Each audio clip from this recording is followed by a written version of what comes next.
Ooh, ooh, look at me. Bonjour la famille, alors j'espère que ça va chez vous, en tout cas chez moi ça va, grâce à Dieu, toujours confiné, un peu occupé c'est vrai, mais j'essaie toujours de voir dans quelle mesure je peux vous proposer du contenu de façon un peu plus régulière, voilà. Aujourd'hui on va essayer d'en savoir un peu plus sur ce qu'on appelle les crypto-monnaies. Les crypto-monnaies en fait c'est des monnaies à 100% virtuelles, c'est-à-dire pas de pièces, pas de billets, pas de carte bancaire, pas de chéquier, en fait tout se fait en ligne. Tout est vraiment dématérialisé. La monnaie la plus connue aujourd'hui, c'est le Bitcoin. Le Bitcoin qui a été créé en 2008. Et la spécificité de cette monnaie-là, en fait, c'est que peu importe le continent où on se trouve, la monnaie garde la même valeur. Ça veut dire que si je suis en Amérique et que j'aimerais faire un envoi ou envoyer des Bitcoins à un ami ou un parent qui se trouve en Afrique, il n'y aura pas de baisse de valeur ou de taux d'intérêt élevé, etc.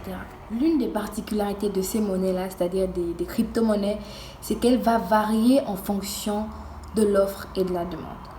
Voilà. Par exemple, pour prendre le cas du Bitcoin, aujourd'hui, elle n'a pas la même valeur qu'il y a 10 ans.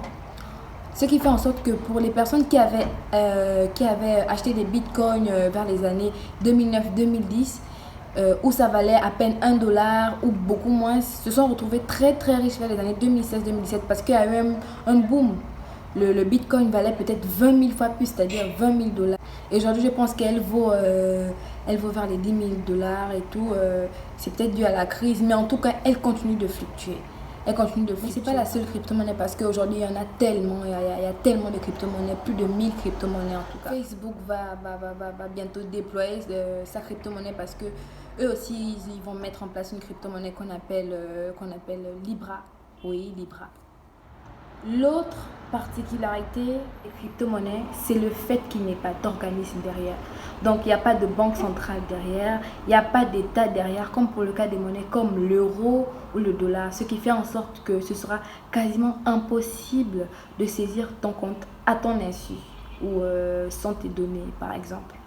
Pourquoi? Parce qu'il y a un autre organe derrière. Il y a une autre technologie derrière qui est là pour centraliser tout, pour sécuriser tout, pour que tout se fasse de façon transparente, autonome et automatique.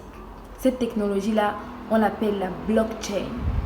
On pourra en parler dans la prochaine vidéo. Donc pour le moment, prenez soin de vous, protégez-vous et bisous!